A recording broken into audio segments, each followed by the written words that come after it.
Okay, so here we are, week 2. We're continuing our series Marvel Monday, and we're all watching. We're going to watch them all, right? We're all watching all 23. Are there 23? I've lost count.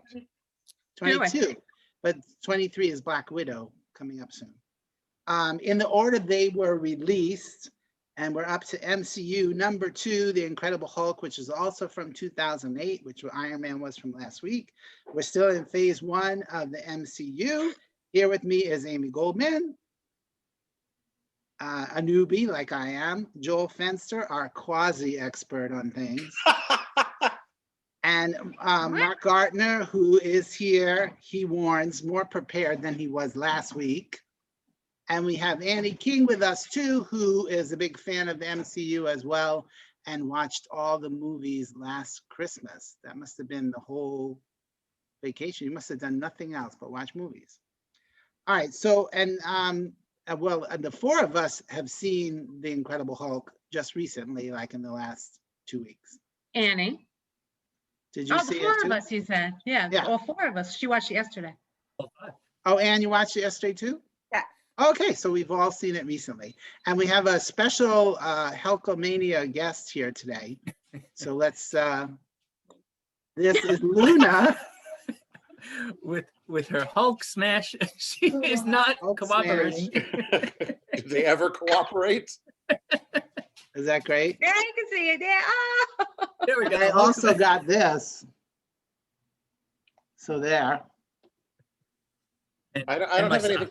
I have nothing Marvel. Oh, wait, I do have a Marvel. Socks. Hulk socks. Hulk socks. Very good. I got nothing. Don't smash her feet though. And there are So, 23. Just and Joel has what? for What is Lego that? Black Widow. Oh, that's the Black Widow. Okay. just for point of reference, there are 23 films released. There are 23. Okay. I Oh, thought wow. there Yeah, was. Spider-Man. Second Spider-Man was released after Endgame. Okay, so again, we're going to turn to Joel for some perspective on how we got here. And the Incredible Hulk, very well known, a big well-known character. Yes. And the first comic was in 1962. And the series that was my generation, obviously, was the Bill Bixby Incredible Hulk, which ran for 80 episodes and 5 TV movies. Beginning in 1977, and that's probably the most well-known version of it, right, Joel? Yeah, in the 70s, I mean, I think we all, Mark's a little younger than me, you guys are a little older than me, but I think we all know the Hulk and Spider-Man from not just the TV series, but the cartoons as well that were going on at the time. And they were definitely the 2 most popular Marvel characters at the time, to the point where the Hulk, those TV movies that you mentioned, I mean, the first 2 were the first pilots for the series, but the 3 that came after the series were, or at least the first 2, were attempts to actually use as backdoor pilots to make other Marvel characters more prevalent and get them on the TV screen. In TV movies. Yeah, because the first one, I forget which one is which. It's like trying to remember the names of the Pink Panther movies in order. But it's, I think the Return of the Incredible Hulk, I think, is the first one. It had Thor in it. The Trial of the Incredible Hulk was the second one. It had Daredevil in it. They went nowhere. They're Right. kind of, goofy fun at this point. But I mean, they were enough of hits to warrant making number 2 and number 3. Yes.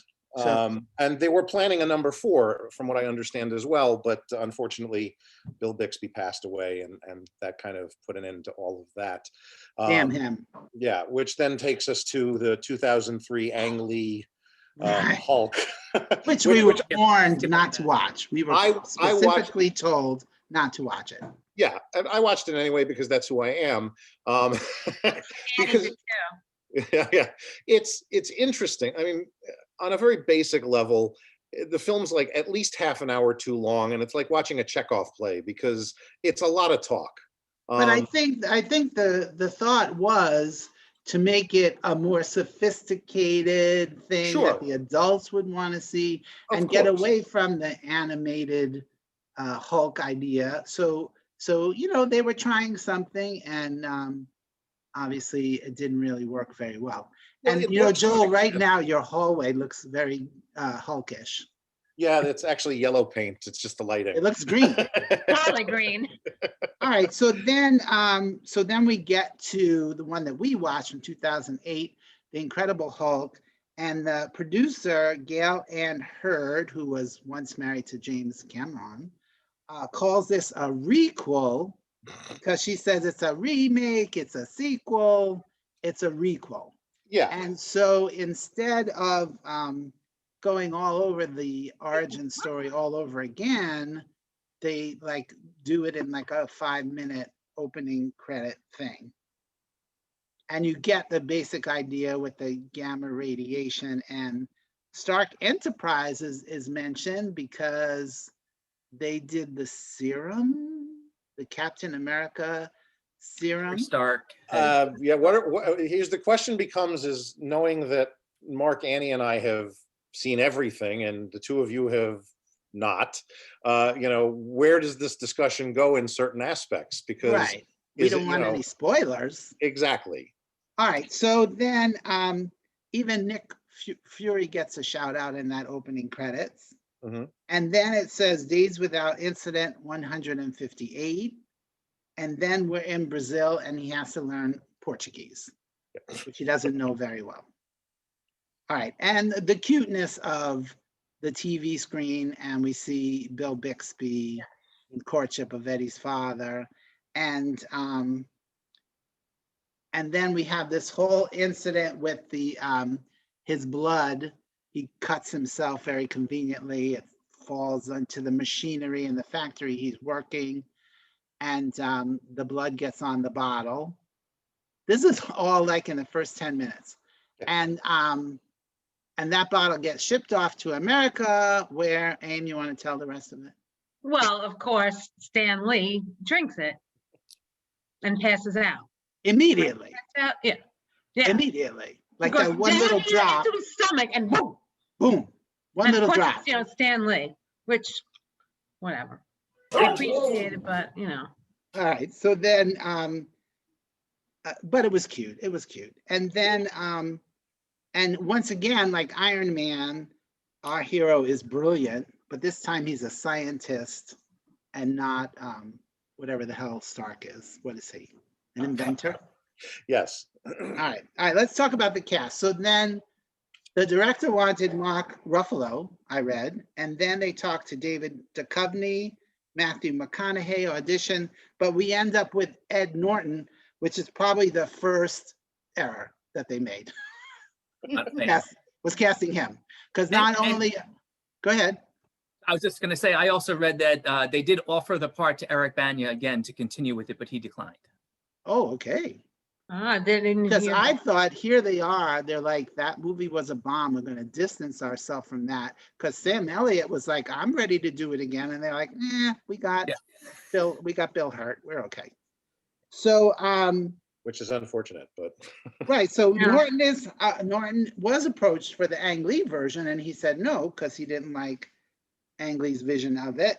And then, but here he's hired to rewrite the script. Really? Okay. And then, but then he ends up not getting credited for any of it because basically it was still Zach Penn's script. But here's my first question. Why is he Bruce Banner and not David Banner, who Bill Bixby was David Banner? What the hell? well, that's a comic book thing. The comic books, he's always been Bruce Banner. Right. And then why was it David when Bill Bixby did it? The reason they made it David Banner, the producer of the series, Kenneth Johnson, Right. wanted to ground the show more in reality than science fiction and comic books. So he changed the name because he didn't like the alliteration aspect that a lot of comic book characters get. Bruce Banner, Lois Lane, Lex Luthor, Peter Parker. Peter Parker, exactly. So I never realized that. yeah, they changed it to David Banner. I thought maybe although- he didn't want to confuse it with Bruce Wayne. No, And Bruce is, the stereotypical gay name. Right. Oh, Bruce. Oh. Not know that. All right.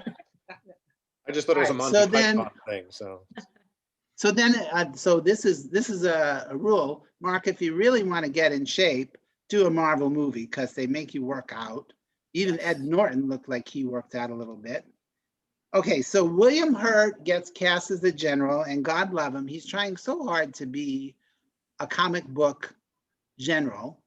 But I think he needs to take lessons from Sam Elliott. the Spider-Man guy, Oh, Oh, Whiplash. What's his name?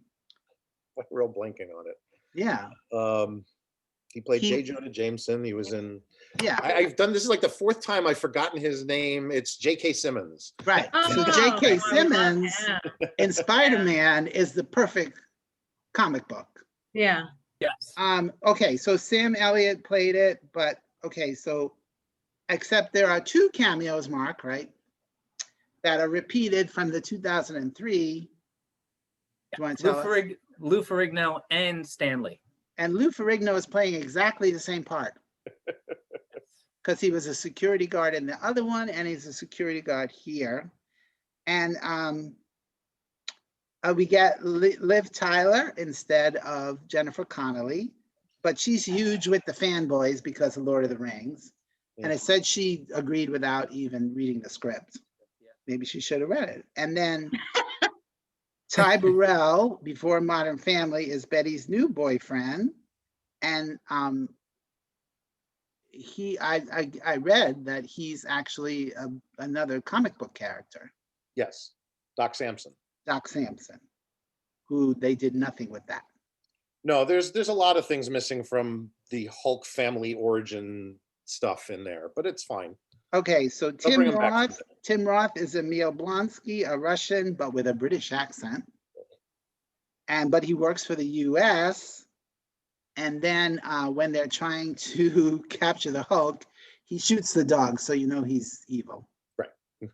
he Yeah. tranquilized the dog. I did, yes. Thank God you didn't see the dog getting tranquilized. And he also worked out. And then the thing you always get from the Marvel movies when it's somebody like Tim Roth, he's like, I did it for my kids. My kids wanted me to do it. Yeah, not the $1 million they gave you to be in it, whatever. Okay, so then, and there's so many cameos. I think one of the things annoyed me a little bit was they were trying so hard to not only invoke every other Marvel thing they could possibly invoke, but ignore that first movie. So Martin Starr is a college student who becomes Roger Harrington, and he's in 2 Spider-Man movies. Yep. The pizza guy, I'm like, this could have been a cute guy to play the old pizza guy. It could have been a cute thing. Turns out it is a cute thing because he's Paul Soles, who voiced the 1966 Spider-Man. And in the movie, his name is Stanley. yes, I saw that. All right. All right. So then, but here's the other thing that annoyed me too, was that it seemed like everything was trying to set it up for a sequel that never happens. Like it was all like, this was the middle part of the movie. You didn't get the origin, and I felt you just didn't really get the big payoff. It was like everything was getting set up and nothing happened. The whole thing with the blood falling on Mr. Blue, I'm like, why is that going nowhere? And not killing the abominable snowman? Why is that not going anywhere? I mean, it just felt like, what? Well, Anybody? What does I- anybody? I'll chime in first. I think part of the problem is that when the movie was made, and you quoted Gail Ann Hurd saying it was a requel, which was a sequel and a prequel or whatever, she was actually the third person other than Stan Lee and Lou Ferrigno from the first film still involved with the second one. Well, I think it was in her contract. Well, because she was an executive producer on both films, so she did have a hand in all of that. I think part of the problem is they didn't, at the time, they didn't really know what they were doing with the Hulk film to fit it in. Yes, it's part of this new direction we're going in, but how does Ang Lee's film relate to this? It is an origin story. It's a overly complicated, boring origin story. And the second film, or The Incredible Hulk, does kind of vaguely give you an origin that doesn't quite add up, but it also doesn't quite contradict things. And there's a little bit of trivia involved here that I think kind of proves they didn't know what they were doing specifically with his story and where they were taking it. You mentioned Martin Starr, who now retroactively, because he later appears in 2 Spider-Man films, is this specific character in this movie. But at the time, he was not, obviously. They didn't know that they were going to do this. If you read the novelization of the film, okay, And everybody would. and everybody's going to do that, but I'm gonna just mention this. That character is named Amadeus Cho, which is a character from the comic books that eventually also becomes the Hulk. So Ah, yeah, it's a whole, the comics are a whole nother thing, but obviously somebody in that chain decided that this could potentially go in that direction. And obviously the movie did well enough that they knew that the character could keep going, but not well enough for Universal, because Universal owns the distribution rights to any Hulk product. And it's the one thing Marvel doesn't have 100% of. They have to say, okay, we're going to distribute this. So it was not only, it was the shortest of the MCU movies, and it Mhm. also the least grossing one. exactly.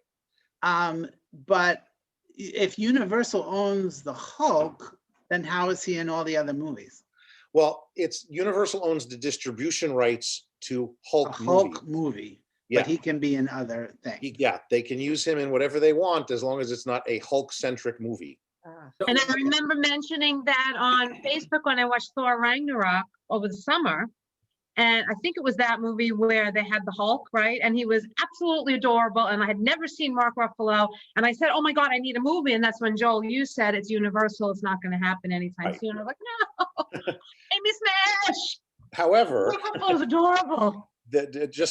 as an upside at the very least, Disney Plus is doing a She-Hulk TV series for next year that both Mark Ruffalo and Tim Roth will be a part of. So at the very least, their stories will continue, just not in a Hulk-centric thing. It will be in a She-Hulk-centric thing. Just to get away from Universal.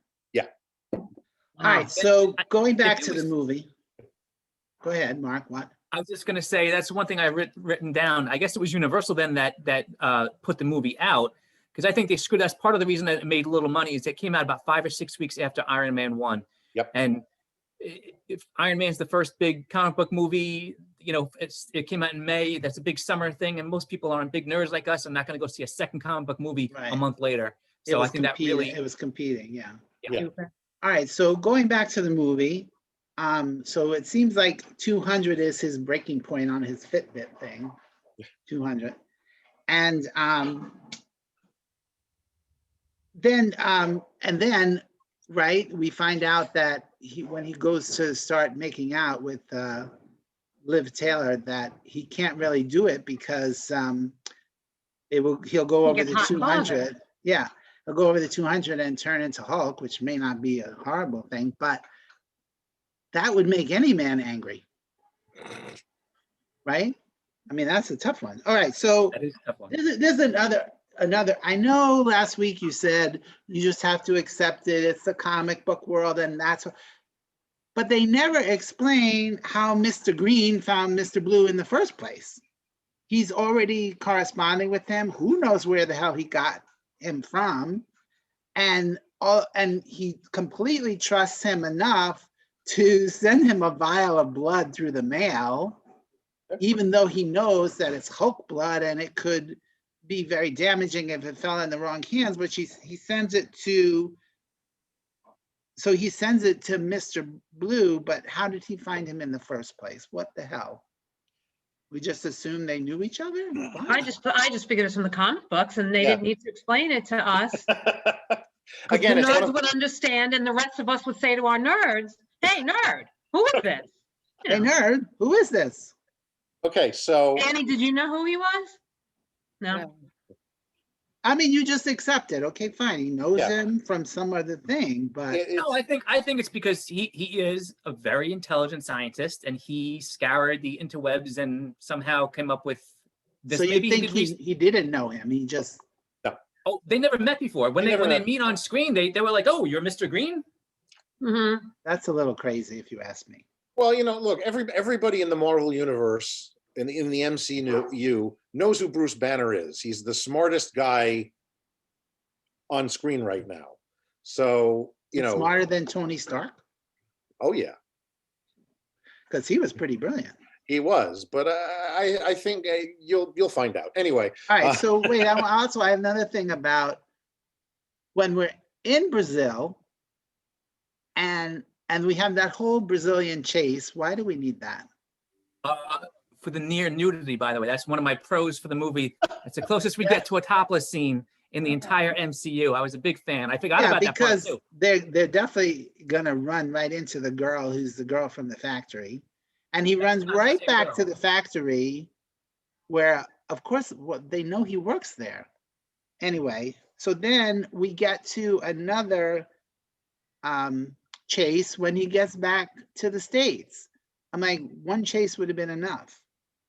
And why are we ignoring the TV show? The TV show, and I wasn't a big fan of the show.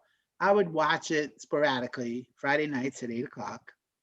And the basic premise there was that he would Hulk out, but he was helping people. Every week he helped somebody else. It wasn't a big fight, a big superhuman monster every week. He was trying to help. there were no superhuman monsters. He was fighting Yeah, he was just gangsters helping and regular plumbers and with regular people. So why are we ignoring that and going in a completely, was that part of the comic books? Well, or- no, again, the TV series is what deviated from the comic books. Oh, okay. So that was just Kenneth Johnson saying, Yeah. we can make this an anthology kind of thing. Exactly. All right, so then, I think the timing of it too. I think the late 70s, early 80s wasn't ready for too much violence on TV. I would say. I think that Oh, was yeah. it's a nice story. Let's have. didn't we have the family hour? Don't you remember that whole thing? Yeah. All right, so then, so he comes back to the States, and how does the Hulk make money? He flips houses. Ha, ha. Oh, No? All right. So, all right. So we get back to the United States and, oh my goodness. So Mr. Blue, right, has made all of this. He took one little vial of blood and made 8,000 blood things out of it. If you could do that, why is the Red Cross drawing blood from people every week? Just duplicate it all. No? That makes sense. sure, why not? All right, so then Tim Roth turns into the Abomination, Oh, which cracks me up too, because he was like, Mr. Blue was like, the mixture could be an abomination. He was kind of funny though, Tim Blake Nelson, Yes. goofy, funny in that yeah. Green Acres kind of way. And I had never then, heard of the Abomination, and I didn't get that until I then read the synopsis. There's no mention of the Abomination. I was just like, who is this ridiculous monster? That's Come something, on. something Yeah. you're going to Fine. notice. Something you're going to notice as you keep going is that, the villains are based on actual comic book villains with specific names, but most of them in the movies, Obadiah Stane is the Ironmonger. They never call him the Ironmonger in the true, first film. true. They don't call the Abomination. except to make that joke. Exactly, but it's not like the Hulk goes, "Stop, Abomination! I'm gonna smash you," or something. Right. They don't Um, refer to them as the names that we know them as. Exactly. There's a lot of that going on, which is All fine. right, so then we get the big showdown, which is supposed to be Harlem, but it's filmed in Toronto. And one of the stores, this cracked me up, said in very big bold letters, the store was called African Hair Braiding. Like that's a whole store. That's a whole store. It's like one of the stores from Bob's Burgers opening. African hair braiding. I'm like, really? Okay. But it's in Canadian, right? And then why does Liv make the Hulk spare the Abomination? Just get rid of him. That's it. Be done. Because Tim Roth signed a 3-film deal. Oh, there you go. All right. So then all of that is done. William Hurt, who knows why, is like okay with the Hulk now. He wants to keep him. And Banner heads to Bella Coola, who ever heard of that, in British Columbia. But at least he doesn't have to learn a new language. Right. There was one joke with the whole Brazil thing, the Portuguese, because he says to the hoodlums, instead You of, don't want to make me hungry. right, Instead of Yeah. angry. he doesn't Yeah, know that the was right. word. He doesn't know the word for Angry. angry, and he says hungry, and they're like, wow. That was cute. But that's really true about me. You don't want to see me when I'm hungry. All right, so then, oh, and this was what I complained about last week. The post-credit sequence was actually pre-credit. Yeah. Yes. So thank you to whatever this Leonard Libelschlackum, whatever his name is. What's his name? Louis, Louis Latour, yeah, something like that. whatever his name is. And but it was weird because it was like the movie, okay, it ends with Bruce Banner, who Ed Norton never smiled once in the movie. Even Liv Tyler was like, you could smile. And then he smiles and his eyes turn green. And it gave me the idea that he kind of worked out where he can control turning into the Hulk or not. Is that where we're leaving it? Without giving any spoilers, just wait for Avengers 1 and that'll pick up from there. Yeah, so it seemed to me like he can control turning into the Hulk. And then he takes her beautiful necklace and puts it in a very flimsy envelope. I'm like, please don't send that to her. It's gonna get broken, it's gonna get lost. Put Well, it in yeah, a padded envelope. Wait a minute, he's had great luck sending his blood samples from Well, that Brazil. he wrapped very in the- nicely. He Yeah, but wrapped that very still, nicely. you know what the post office is like here these days. What was it like in Brazil back then? Okay, and then in that pre-credit sequence, Tony Stark shows up and says to the general, we're putting a team together. Again, why? Who cares? The geeks. the next, yeah, but the next I'm one, excited. They don't know there's gonna be another one. They're laying But- the seeds. They're building the path to Avengers. So they did it with the first one, then this one, then it's going to be Yeah. Captain America, Okay. Thor. and then what happens after poor Eddie Norton? Well, first of all, I would never want my name to be Ed Norton. That's the character from The Honeymoon. No, Oh, you know his parents had a sense of humor. no. That's I why would've he's been like- Edward and not Ed. I would have Right. changed it to James Norton or something. And then, okay, so then they finish the movie, they put it together, and Ed Norton does not like the edit. He's like, not what I was intending. And guess what? I'm not going to promote your damn movie. I'm done. Yeah. That's I didn't know pretty- that. Oh yeah, he's like, nope, this is not my vision. I'm like, you're not even the director. You're not. And you referred to it a little bit, but I read that he would change. I think Tim Roth said it that Ed Norton would rewrite pages like every day. I just something like that that kind of annoys me, right? If I was Yeah, a I'm like, director, stay in your lane, Eddie Norton. yeah, You're ruining the movie. And then of course we know he gets replaced. The next movie comes up, they're like, we don't even want him back. Let's just get somebody else. And they go with Mark Ruffalo, who was the first choice Right. of It Louis all Latour. worked out anyway. Yes. Okay. So, and I've already said a little bit about my feelings of this movie. I think it's pretty obvious. But one reviewer called it the adequate Hulk. And quite frankly, I'm agreeing. It's just, for me, it's just adequate. I really felt like there was no real movie. And guess what did you think? And he hasn't said much. Come on, give us everything now. Tell us what you thought of the movie. Is this your least favorite of all 23? It is the least favorite, but I don't know if it's because I saw other movies before I came back to this one. So having seen Mark Ruffalo in the movie as the Hulk, he's so perfect for it in my eyes that it was hard to watch this one without him, because I think he does such a great job with it, with the comedy and just the sweetness and everything, so it wasn't Yeah, like Ed Norton has none of the sweetness. yeah, None of yeah, it. and I think I saw Endgame and stuff, so I did see Mark Ruffalo, who I think is adorable even when he's not the Hulk. right. Yes, So- I love movies with him in it. So Yeah. so it made it harder for me to like this movie. And then I felt like Liv Tyler just kind of reprised her role from Armageddon as like the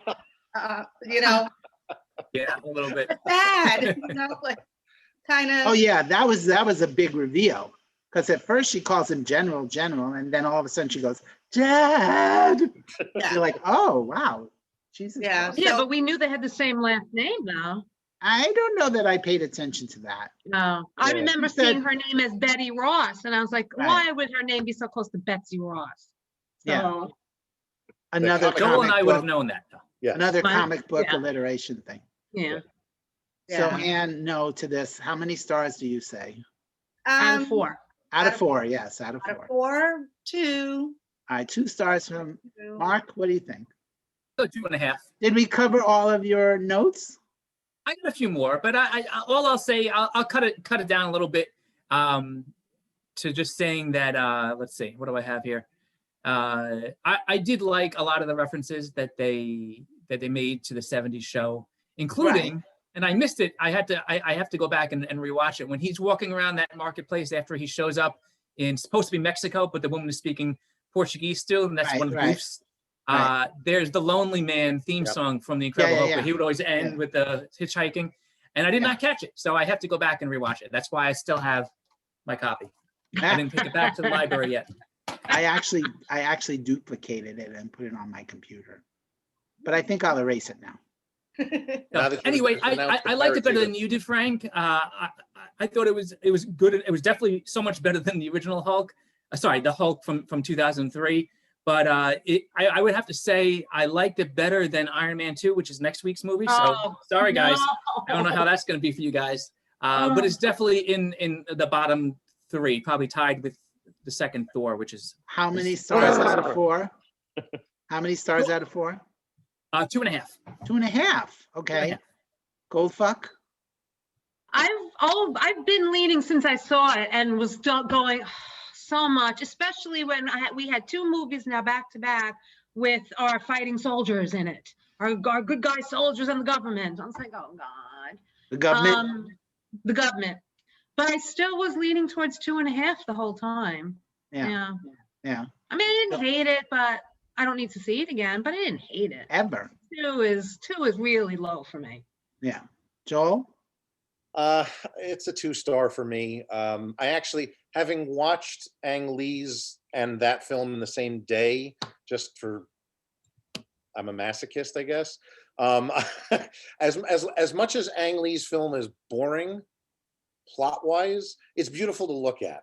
So to me, that's a better film than this one. I also like Eric Bana better than Ed Norton. I like Jennifer Connelly better than Liv Taylor, whatever her name is, and I like Sam Elliott. The casting's better too, aside from Nick Nolte. So to me, it's definitely it's a 2. It is on the lower end of the MCU stuff. It's not my least favorite, but it's definitely towards the bottom. My All stars right. will probably change as we move on because Yeah, I like I said last something else week, could we be have much better than this, but not as good as Iron Man. So that Right. knocks this down to 2, of course. we have no overall frame of reference. Right. Right. In the MCU universe. For me, I'm gonna say 2.5 stars because I feel like 2 stars is a little low for any movie that I actually watched the whole thing of. Okay. So I feel like it was 2.5 to me is meh. So I Yeah. would go with that. All right. And right any- now I'm comparing, my threshold is Thor Ragnarok is 4 stars. Everything else is Right. below that. What, love all right, does anybody have What? anything else? What, Annie? What, I Annie? love that one. Oh my I God. mean, Great my movie. favorite is Thor out of all of them. I just think he's the And funniest. that's Thor #1 is just called Thor. No, I mean. Or do you mean the Ragnarok, character? But Oh, the the character. character All right. overall, yeah. All Yeah. right, so any last comments before we go? I thought the one thing that I thought they did do nice, whether you like Norton and Tyler or not, is I thought it was a good love story, right? It was I thought a very I hadn't remembered it was that much of a love story, which is why it pisses me off that after this movie, Betty Ross just ceases to exist. And I think I know Joel. I said I was gonna come up with what was it? Your speculation and Yeah, my thought. Oh, hello. There's the Hulk. Right. Another Hulk. That is. Luna turned into that. Anyway, I think that they had the powers that be had already kind of had this plan somewhat in their head to get to the Avengers and so forth. And I think I guess it's another storyline where Bruce Banner falls in love with Natasha. Romanoff, wife? the, No.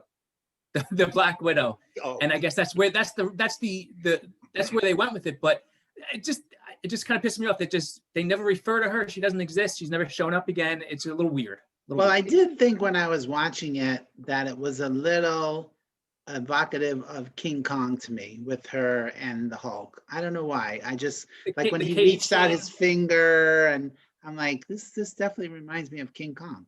yeah. And took carrying her her up to the away, carrying her rock. away after the big explosion. Yeah, so. But it- the it comic definitely- book is that's an influence on the comic book when Stan Lee and Jack Kirby created it. So, you know, it's got a little bit of that. It's got a lot of Cold Right. War stuff and nuclear, Armageddon stuff because it's set back in the '60s when it started. But Right. my wife, who was watching with me, she's like, "Whatever happened to Betty Ross?" I was like, "Nobody cared." She You know, sewed they the can't make a Hulk movie, United she's States irrelevant. flag. She sewed the United States flag. and that was it. All right, so that's it for us. We next week is Iron Man 2, which Mark already said. Ooh. And that's from 2010. So if you want to join us, of course, watch the movie, and we'll be back next week. Thanks, guys. And Thanks, that is guys. on Disney, right? What? That is Yeah. on Disney Plus? That's on Disney Yes. Plus. Yes, it's on Disney Plus, but it's also on Prime. Oh, okay. So either way. All right. Okay. Okay. Goodbye. Bye. Bye, guys. Bye. Bye.